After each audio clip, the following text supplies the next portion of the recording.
Assalamualaikum sobat sekalian, bertemu kembali dengan TMC Blog ya.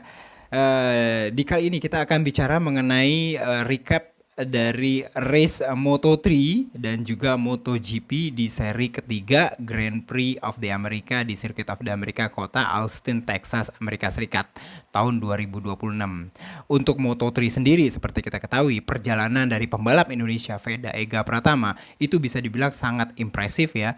Kembali lagi dia menunjukkan bahwa dia bisa langsung masuk ke kualifikasi kedua dari sesi practice. Dan ini bisa dibilang cukup impresif untuk seorang rookie atau debutan yang hadir langsung di sirkuit yang sama sekali dia belum pernah merasakannya, baik itu pada saat di Junior GP ataupun di saat Red Bull Rookies Cup. Veda Ega Pratama memperoleh P4 atau berhasil memperoleh grid 4 hasil kualifikasi kedua dan menempatkan dia bersama dengan dua pembalap lainnya di row kedua. Namun pada saat race-nya sendiri ini teman-teman sekalian, Veda Ega Pratama itu mendapatkan tantangan tersendiri. Ya, mohon maaf ya. Akhirnya kita melihat bahwa Veda Ega Pratama harus mengalami high side, teman-teman sekalian, mengalami high side di tikungan 11 ya. Dan high side di tikungan 11 ya, arti tikungan ke sebelah kiri itu setelah Veda Ega Pratama itu mengalami high side, dia motornya juga akhirnya mengenai Joel Esteban dan juga ikut merasakan crash, dan akhirnya ya sadly ya, akhirnya Veda Ega Pratama harus pulang dari Amerika tanpa poin. Namun pelajaran berharganya cukup banyak sih kalau menurut saya sih, kalau bisa dibilang seperti itu teman-teman sekalian, untuk perjalanan Veda Ega Pratama di race-nya sendiri walaupun hanya berlangsung 4 lap. Jadi balapannya sendiri akhirnya dimenangkan oleh pembalap dari Leopard Racing yang menggunakan Honda NSF 250 RW yaitu Guido Pini. Nah, perjalanan balapan dari Veda Ega Pratama sini kita bisa lihat ya. Misalkan teman-teman sekalian harus lihat rekaman dari balapan Moto3 nya sendiri. Jadi dari start posisi 4 itu Veda Ega Pratama itu memang sedikit tercecer ya sampai di posisi 8 di lap awal gitu loh teman-teman sekalian. Dia berhasil mempertahankan posisi 8-nya tersebut ya di lap kedua dan berusaha untuk mencoba untuk meningkatkan pace dan juga meningkatkan posisinya, sehingga kita bisa lihat dia di posisinya itu sedikit naik di posisinya menjadi posisi 7 di lap ketiga, dan bahkan memasuki lap keempat, lap terakhir sebelum dia crash, itu Veda Ega Pratama sudah kembali berada di posisi 6. Yang menarik bagi saya adalah ketika kita melihat dari pace-nya nih teman-teman sekalian ya. Pace-nya sebenarnya yang dilakukan oleh Veda Ega Pratama itu juga cukup baik ya. Dia berhasil menorehkan lap time kayak misalnya 2.14 atau 2.13, which is ini kalau misalkan kita bandingkan dengan pemenang race yaitu Guido Pini yang menggunakan motor yang sama ya, Honda NSF 250 RW, itu bisa dibilang juga mirip-mirip ya. Guido Pini juga menorehkan lap time di sekitar segitu, 2.13, 2.14, 2.14 gitu ya. Saya percaya sih kalau misalkan Veda Ega Pratama berhasil mempertahankan lap time atau pace ini, dia bisa kembali memperoleh hasil yang cukup bagus ya, merangsek ke posisi yang lebih baik mungkin bila dibandingkan dengan posisi terakhirnya sebelum dia crash yaitu posisi 5. Itulah teman-teman sekalian. Dan akhirnya setelah race weekend ketiga ini, jelang 25 hari kemudian kita akan menghadapi Grand Prix di Jerez gitu loh teman-teman sekalian. Maximo Quiles itu masih memimpin teman-teman sekalian ya dengan 65 poin di klasemen Moto3 karena dia berhasil finish posisi 2 ya di belakang dari Guido Pini gitu ya. Sementara Alvaro Carpe berada di posisi kedua dengan 42 poin, jaraknya 23 poin, dan disusul oleh Valentin Perone. Veda Ega Pratama yang setelah balapan seri kedua di Goiânia di Brasil itu yang berada di posisi ketiga, dia harus turun ke posisi 7 teman-teman sekalian. 0 poin di Circuit of the America. Dengan berbekal 27 poin, Veda Ega Pratama berada di posisi 7 dengan jarak 2 poin dari pembalap Adrian Fernandez yang berada di posisi ke-6 dari Leopard Racing. Nah, kayak gitu loh teman-teman sekalian untuk rekap dari Moto3. Kita berharap 25 hari kemudian di sirkuit yang bisa dibilang Veda Ega Pratama juga cukup punya pengalaman, yaitu sirkuit Jerez, itu akan bisa menghasilkan race weekend yang juga cukup positif buat Veda Ega Pratama dan Indonesia. Nah, sekarang mari kita beralih ke MotoGP yang baru aja selesai melakukan balapan selama 20 lap yang akhirnya menempatkan kembali lagi nih Marco Bezzecchi berhasil menjadi pemenang di balapan Grand Prix ini, dan ini menandakan bahwa ini adalah kemenangan kelima dari Marco Bezzecchi yang dilakukan ia secara berturut-turut. Ya, secara umum ini adalah rekor bagi dirinya sendiri, dan kalau nggak salah Marco Bezzecchi juga memecahkan rekor teman-teman sekalian, memimpin lap selama di atas 104 lap, karena memang 104 lap adalah threshold pertama. Dia lebih dari 104 lap memimpin balapan semenjak Grand Prix selanjutnya, dan ini adalah rekor buat rekor dunia ya untuk Marco Bezzecchi. Marco Bezzecchi finish 2,036 detik di depan Jorge Martin ya, dan disusul oleh Pedro Acosta. Di balapannya sendiri, Pedro Acosta itu sempat memimpin ya di lap awal gitu ya, sampai dia menjelang lap 2 itu dia berbenturan dengan Marco Bezzecchi dan menyebabkan winglet di bagian buritan dari Marco Bezzecchi yang RSGP 26-nya itu harus rusak gitu teman. Jadi sepanjang hampir bisa dibilang 19 lap itu Marco Bezzecchi race dalam keadaan winglet belakang yang tidak sempurna lagi ya. Namun ya tidak mengurangi sih kalau saya lihat dari performa dari RSGP 26. Dan akhirnya selama berlap-lap itu juga Pedro Acosta berhasil menempel ketat yang namanya Marco Bezzecchi teman-teman sekalian, dan dengan sedikit kesalahan yang dilakukan oleh Pedro Acosta dia berhasil di overtake oleh Jorge Martin. Seperti kita lihat di balapan sprint kemarin, di mana di akhir balapan Jorge Martin begitu push dengan kencang. Jorge Martin juga di sini juga sebenarnya di 2-3 lap terakhir itu mencoba untuk mengejar yang namanya Marco Bezzecchi.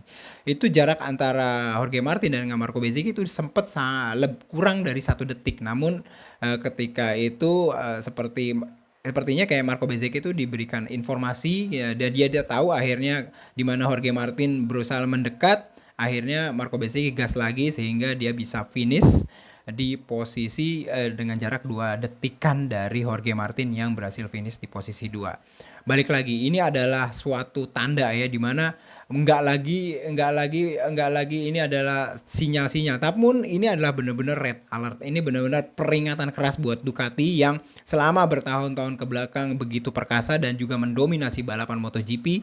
Namun sekarang tren itu sudah sangat berubah, dan Circuit of the America yang biasanya itu sangat dikuasai oleh Marc Marquez dimenangkan oleh Marco Bezzecchi dan juga Jorge Martin pada saat sprint. Ini merupakan tanda-tanda bahwa memang pada dasarnya saat ini itu motor dengan paket terbaik MotoGP di 2026 itu adalah Aprilia RSGP 26. Dan bahkan nggak hanya balapan yang menghadirkan tim factory-nya yaitu Aprilia Racing, di tim satelitnya ya kita bisa lihat ya, nggak hanya di balapan ini di mana Ai Ogura juga sempat merangsek sampai posisi 5 sebelum dia akhirnya menghadapi kayak permasalahan teknis. Itu tim Trackhouse Racing yang menggunakan RSGP 26 juga, namun di tim satelit itu juga menghadirkan bisa dibilang performa yang luar biasa gitu lah teman-teman sekalian. Pedro Acosta akhirnya finish di posisi ketiga. Terus habis itu dilanjutkan oleh Fabio Di Giannantonio. Ini menghadirkan bahwa akhirnya balik lagi nih, nggak ada Ducati di podium race Grand Prix MotoGP. Ya luar biasa sih kalau kita lihat dari bagaimana Ducati benar-benar menguasai dari MotoGP 2025. Namun di beberapa race awal dari MotoGP tahun terakhir 1000 cc nggak ada satupun pembalap mereka di podium di balapan Grand Prix. Itu sesuatu yang benar-benar sangat kalau bagi saya sih harusnya menampar banget Ducati bahwa mereka benar-benar sudah dilewati oleh semuanya. Mereka seperti yang juga saya sempat utarakan di beberapa podcast ya, termasuk juga di Whole Shot, terlihat memang dari awal itu sepertinya tidak terlalu begitu serius ya menghadirkan paket-paket dari motor yang benar-benar berbeda bila dibandingkan dengan tahun yang lalu. Sementara Aprilia, KTM itu menghadirkan motor yang berbeda teman-teman sekalian. Update yang benar-benar signifikan bila dibandingkan dengan motor 2025 untuk motor 2026 nih. Tapi MotoGP untuk Ducati kayak yang ya hampir bisa dibilang secara kelihatan dari fisik, kelihatan dari mata kita itu nggak jauh berbeda bila dibandingkan dengan paket 2024 dan bahkan paket 2025. Aero wingletnya sama, winglet depannya sama, downwash duct-nya sama, semuanya sama gitu ya. Walaupun akhirnya di Amerika mereka menghadirkan update kecil yaitu winglet di bagian buritan, dan itu menurut saya sih ya efeknya mungkin nggak terlalu besar ya, karena efek di buritan seperti kita ketahui kayak misalkan Marco Bezzecchi ketika winglet di buritannya rusak dia tetap masih bisa kencang, jadi mungkin hanya efeknya nggak terlalu banyak untuk motor itu sendiri kalau untuk buritan belakang. Nah kayak gitu, jelas ini red alert buat Ducati. Marc Marquez sendiri memang di balapan ini dia harus menghadapi penalti, dia harus melakukan long lap penalti karena berdasarkan apa yang telah dia perbuat di balapan sprint, di mana dia menjatuhkan dari Fabio Di Giannantonio walaupun tidak sengaja. Cuman dari aksinya yang begitu impresif pada saat tikungan overtake dari Fabio Di Giannantonio, dia menghasilkan bahwa dia akhirnya jatuh dan dia membawa Di Gia juga ikutan jatuh, dan akhirnya Marc Marquez mendapatkan penalti, harus long lap penalti. Marc Marquez di sebelum dia melakukan penalti dia juga cukup turun. Akhirnya setelah melakukan long lap penalti Marc Marquez itu sempat turun sampai posisi 11, sehingga dia sedikit demi sedikit naik ke atas. Walaupun yang juga cukup menarik adalah ketika Marc Marquez to overtake Bastianini itu sama seperti kayak Bastianini zaman-zaman dahulu, di mana dia kayak yang terpecut setelah di overtake sama siapa gitu. Jadi kayak bangun, di overtake nih sama Marc Marquez, dikejar terus Marc Marqueznya dan melakukan fight di beberapa lap. Kita bisa lihat ya dia saling overtake antara Marc Marquez dengan Bastianini gitu, walaupun saling overtake-nya bisa dibilang cukup clean ya, dan akhirnya Marc Marquez merangsek satu demi satu sampai dia overtake namanya Pecco Bagnaia yang sempat panjang atau lama berada di posisi 5. Marc Marquez akhirnya berhasil finish di posisi 5 dan menghasilkan 11 poin di balapan ini, teman-teman sekalian. Diikuti oleh Enea Bastianini yang finish di posisi 6, Alex Marquez di posisi 7, Raul Fernandez posisi 8, Luca Marini posisi 9, dan Pecco Bagnaia harus turun ke posisi ke 10 gitu loh teman-teman sekalian, dari hasil di balapan ini. Dan ini menempatkan di klasemen sementara pasca seri ketiga sebelum 25 hari lagi kita menghadapi MotoGP Jerez, itu Bezzecchi memimpin dengan 81 poin. Jorge Martin itu adalah pembalap yang memperoleh poin paling besar di race weekend Amerika ini dengan 32 poin. 12 poin di balapan sprint dan juga 20 poin dengan finish posisi 2 di balapan utama. Pedro Acosta menyusul dengan 60 poin di posisi ketiga, lalu dilanjutkan oleh Fabio Di Gia dengan 50 poin. Marc Marquez sendiri bertengger di posisi 5 dengan 45 poin, berjarak 36 poin dari Marco Bezzecchi, teman-teman sekalian. Di balapan ini dia hanya memperoleh 11 poin dengan hasil finish posisi 5 di balapan utama ini, gitu lah teman-teman sekalian. Saya sendiri cukup kepo ya melihat perjalanan selanjutnya. Namun pasca Amerika ini Aprilia memimpin ya konstruktor poin dengan 101 poin, disusul oleh Ducati lumayan jauh 32 poin teman-teman sekalian, disusul oleh KTM 65 poin dan berjarak 4 poin dari Ducati, diikuti lalu Honda dan juga terakhir Yamaha hanya 9 poin teman-teman sekalian. Honda memperoleh 28 poin. Untuk klasemen tim sendiri Aprilia Racing itu memimpin dengan 158 poin, disusul oleh Red Bull, KTM Factory Racing, Trackhouse MotoGP. Wow. Terus habis itu baru Ducati Lenovo di 70 poin teman-teman sekalian di posisi 4. Lanjut lagi nih teman-teman sekalian, saya mencoba untuk membandingkan ya pace dari Marc Marquez ya di balapan ini dengan Marco Bezzecchi yang finish posisi pertama. Bisa dibilang sih memang secara umum ya mirip seperti apa yang dikatakan oleh komentator MotoGP. Ya gitu ya, kita bisa lihat di sini pace-nya ya. Marc Marquez itu melakukan pace itu sekitar 2:02,3, 4,5, bahkan sempat 1 gitu ya di balapan di 20 lap ini, bahkan setelah Marc Marquez melakukan long lap penalti. Bila dibandingkan dengan apa yang dilakukan oleh Marco Bezzecchi juga menggunakan menghasilkan lap time juga sekitar segitu teman-teman sekalian, 2:02,2, 6,7.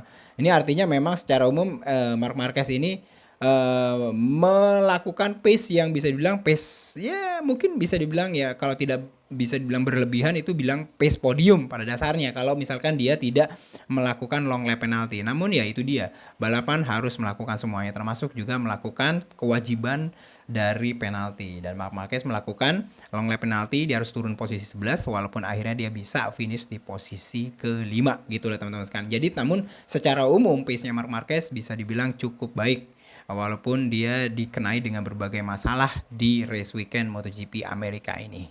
Nah, jadi itu aja teman-teman sekalian, recap dari Moto3 dan juga MotoGP di Amerika ini. Kita akan bertemu lagi di Grand Prix Jerez 25 hari lagi ke depan. Kita akan bahas tentunya beberapa hal-hal menarik di MotoGP ke depan dan juga sepeda motor tentunya. Itu aja, sampai bertemu di vlog selanjutnya. Assalamualaikum warahmatullahi wabarakatuh.